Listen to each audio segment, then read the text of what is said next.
thumbs up na, okay na.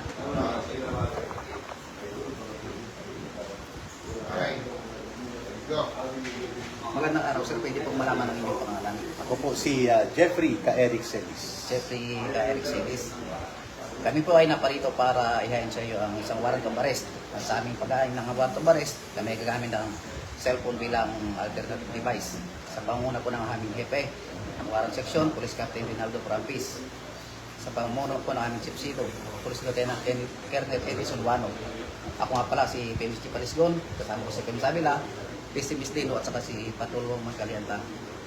Kami ay naparito para ihain sa iyo ang warrant of arrest sa kasong inciting to sedition, RPC Article 142 na may criminal case number RQCN-26-01972-CR na inisyo ni Presiding Judge Edita G.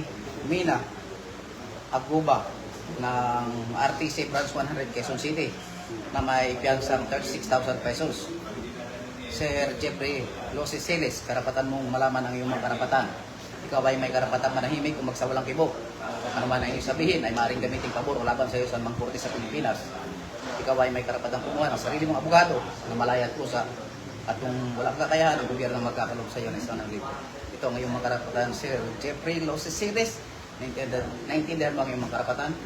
Okay, maraming salamat po.